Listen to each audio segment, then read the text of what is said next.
How we doing, folks? So we're back again for an update on the Sea REEFER 250. Apologies it's been so long since my last update. I've just been so busy with work, and I thought I'd just leave it a little bit longer so there's a little bit more to talk about, and hopefully there's some more changes, which there are. We've had some ups and some downs for the tank over the past few weeks, which I'll go through. And as always, I'll kick it off with just jumping straight in with showing you each coral in detail, close up, so you can see the growth from last time.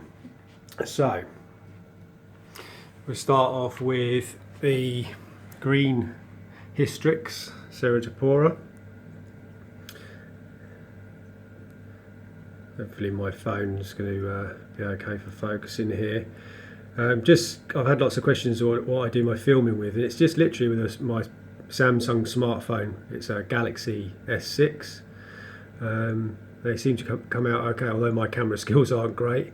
The imagery and the videos are pretty crisp, nice definition and stuff. So let's just zoom in on this as much as I can. Okay, that's full zoom.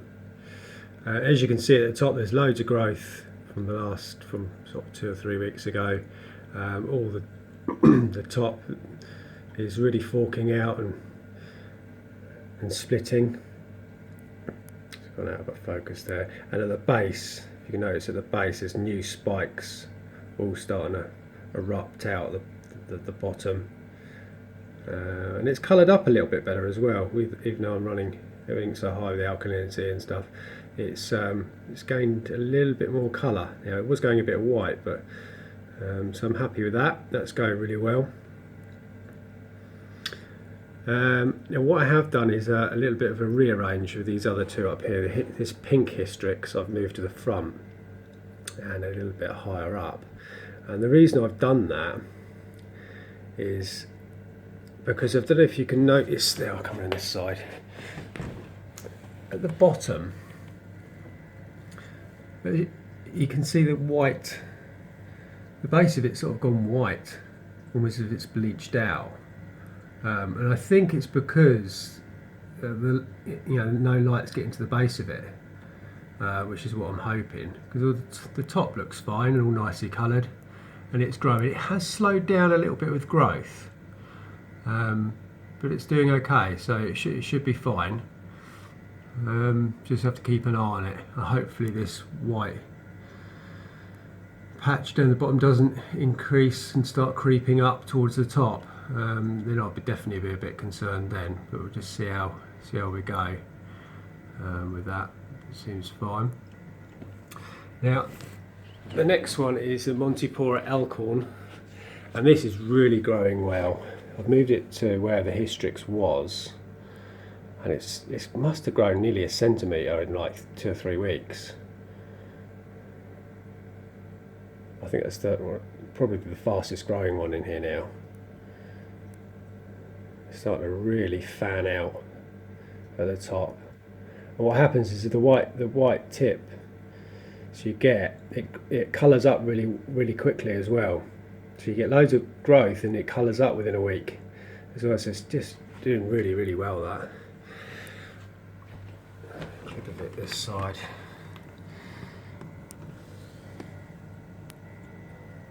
Camera's not focusing properly.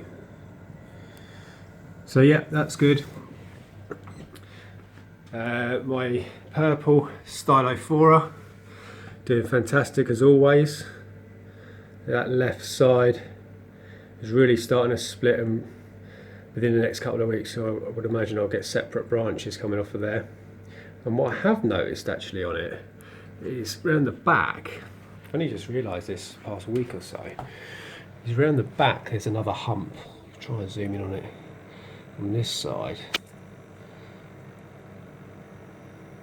So there's some more branches coming out from the base upwards, on the base of the far side branch. So that'd be interesting to see if that starts growing up. But yeah, that's doing well. As always, the stylo. The other Montipora, the red and green plating Montipora, that's doing good.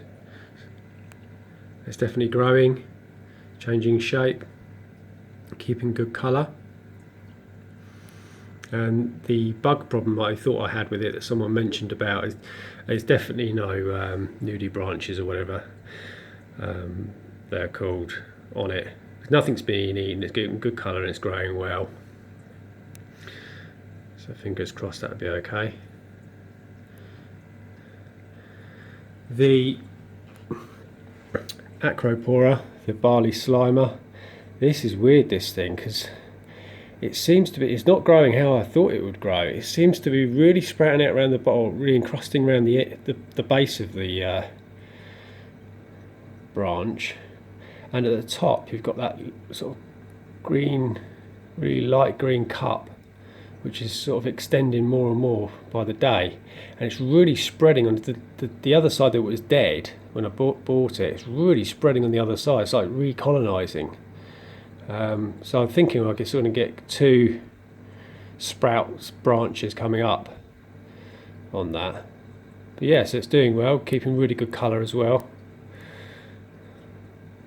But it'd be interesting to see which way this is going to go, where it's going to grow, because this new piece down the bottom there, I'll try and focus in there, I think that might start sprouting out a branch from there. So yeah, we'll see what happens with that. The soft corals, my GSP, that's doing great. And it's quite early in the day, so it's only what, 12 o'clock lunchtime, so it usually extends a little bit more than this, but that's growing nicely, slowly but growing and doing well.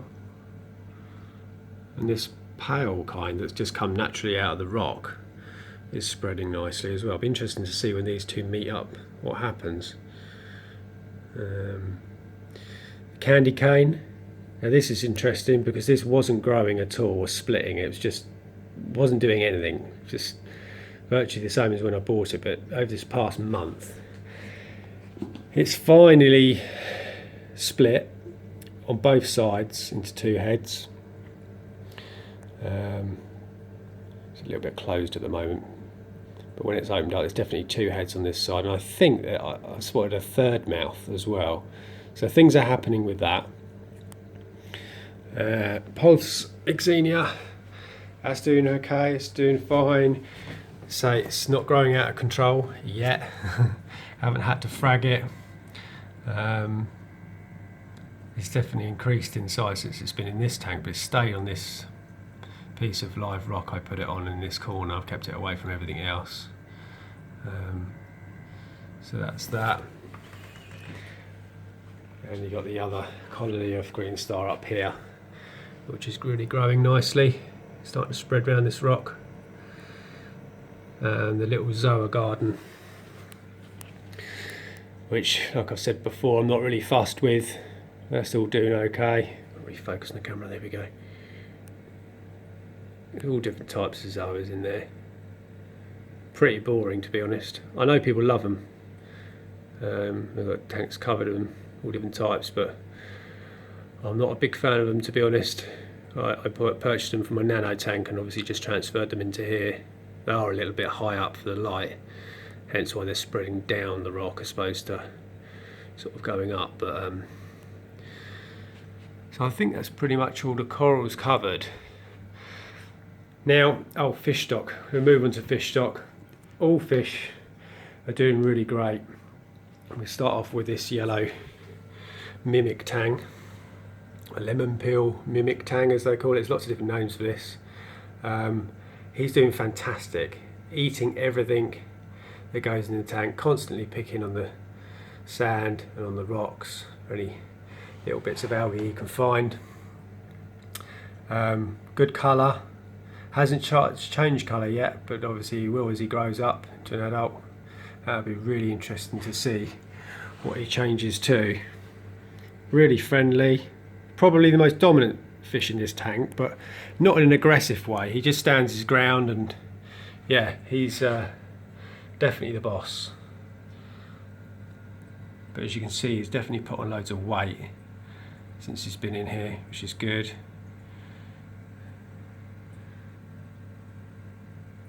Yes, I'm happy with that. Algae Blenny, as always, eating everything, really chubby, definitely growing. Where's he gone? Master of disguise, this one. Tucked in there. Come back to him in a minute. The clowns, they're doing great. So still haven't hosted that pulse xenia. Probably won't actually. They would have done by now. But who knows, you know. There's still time, we're only 4 months in. I say just over 4 months now, 4 months 1 week. All the blue chromis, still got all 8 of them.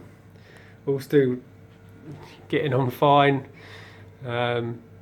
So we'd have thought by now we'd have lost 1 or 2 of them if the larger ones pick off the smaller ones in the group, but yeah, they're all very similar size, so maybe that's why they do squabble a little bit, but they just seem to get on all fine, all stay together pretty much all the time, unless it's feeding. They just darting out all over the tank, chasing food. Always seem really hungry.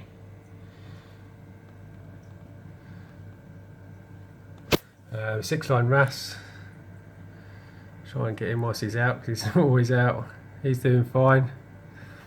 I think he's a little bit grumpy, the fact that this mimic tang's in here now, and the Algae Blenny gets a bit grumpy with those, but nothing, you know, it doesn't attack them at all or anything like that. It just, you can see he's doesn't like them going near him, sort of thing. What else we got? The orange spot goby down in this corner.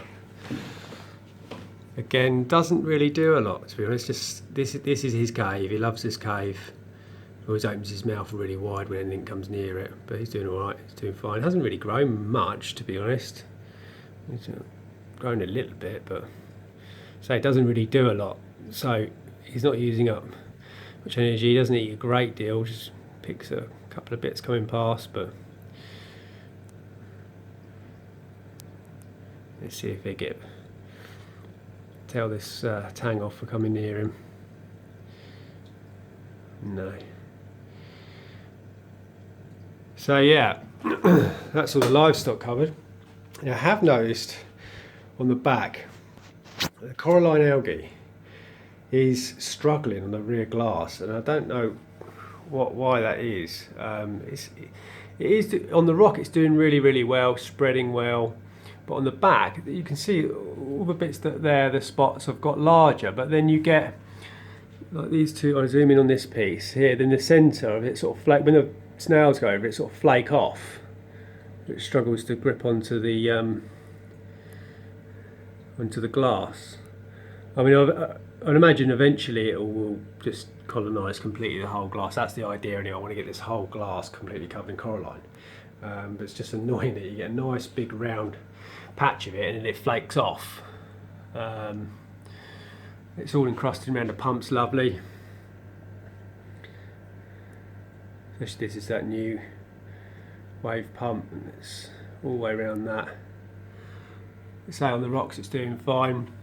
Sand's doing really well. I have questions about what sand it is. It's reef flowers, pearl white. Anyway, look it up. There's 2 grain sizes. This is the larger grain size, I think. Yeah, no diatoms. They've completely disappeared now. So yeah, that's fine. Now, moving on to problems. I have got a few problems in this tank. Obviously on the video you won't be able to tell straight away, but I don't know if you've noticed that over here, where this algae blenny is, where the yellow tank is now, there we go. You see this white, pink, fluffy macroalgae? This is cotton candy macroalgae, which started off as a little patch here and is spread to around the back, and I've just noticed it pop up. It's obviously spored off. It's popping up now on this newer piece of live rock, all over that. And I've just noticed it over this side as well. So it's definitely fragmenting and sporing off and colonising elsewhere on the other pieces of rock. Now, as nice as it looks at the moment, it's definitely an attractive macroalgae. It looks like it's going to be quite a fast spreading algae, so I've got to deal with that really, and the way I'm going to deal with that is I'm going to pop in 2 or 3 big super Mexican turbo snails, which apparently love it and eat it all up, because I don't really want it taking over the whole tank. So it's far from a problem yet, but it could be. So maybe in the new year, well, I might do it before, but maybe in the new year I'll get these Mexican turbo snails in there, and they should sort that. I have got quite a lot of different types of macroalgae in here. If you notice, if I do some close-ups, something that's really nice looking, like this branching kind there.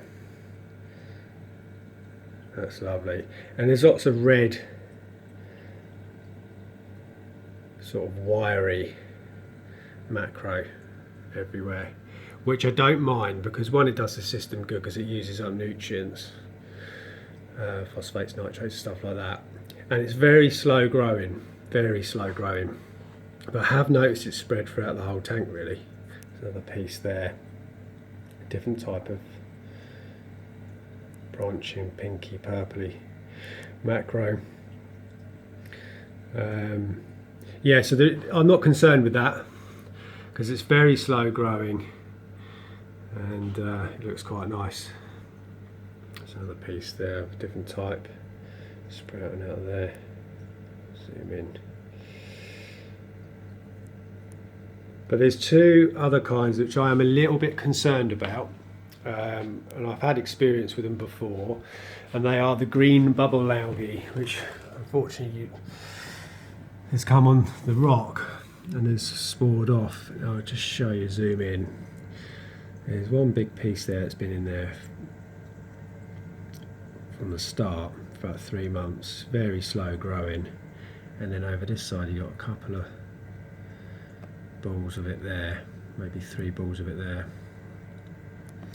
and I just noticed a couple more bits over here, so it's spreading a little bit, slowly but spreading.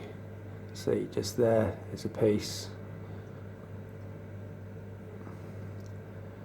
and down here this little sea squirt underneath this rock, there's a ball as well of it. So unfortunately, hopefully that doesn't spread and get out of control, and it will increase. The important thing is not to pop the bubble so all the spores are released, but I'll try and manually remove those as much as I can when I find them. The other kind is cyanobacteria, the red slime algae, what they call it, or I think it's cyan anyway. I've just cleared a little bit off this corner down here. This this is another kind of macroalgae up here, it's red. It's sort of, I've cleaned it off that now, but it was on that yesterday. Let's try and find another bit of it. I don't think it's an issue. It's just something that's very common with, especially a new tank up to first year, to get a bit of cyanobacteria. But here's a bit down here, this pale GSP here, right in the centre. If I try and zoom in, there. Yeah, correct me if I'm wrong. I haven't got any advice on this, but that is cyanobacteria, which I'm going to try and remove as much of as I can. So it's not a flow problem, there's loads of flow in this tank, as you know. But yeah, that's a bit annoying. The other problem I've got, this is a strange one. Most people struggle with nitrates, phosphates, etc. And you know, you have to put in a good maintenance routine in to keep them down and have the system set up right. I'm really struggling at the moment. I've got, my suspicions are that the system is running too low nutrients. You've heard before the expression ultra low nutrient systems for SPS and stuff like that. But you know, I'd like to run this system sort of 1 part per million, 2 parts per million nitrate. So the corals, the SPS corals, have got a little bit of nutrients to feed on, some food for them. Apologies, my phone going off there, it might go off again. But yeah, I'm struggling. My nitrates are 0. I say that the highest reading of nitrate I've ever had is about 3 or 4 parts per million just after it's cycled, and then it dropped. And I've not seen it since. It's at 0. And I'm testing with Salifert test kits, so I trust the kit. I've even doubted that and tested today again with another test kit, a JBL test kit I've got. Still 0, completely 0, no trace of nitrates whatsoever. So I want to get a reading of 1 or 2 nitrate, so I know there's a little bit of nutrients in the system to feed the corals. So yeah, I don't know where to go with it. I know the system's set up right, and I'd rather have it this way than the other way, struggling to battle to get them down. But I'm struggling to get them up, to get any trace of them. So the system's set up really well. Let me just get rid of that message I've just got on the phone.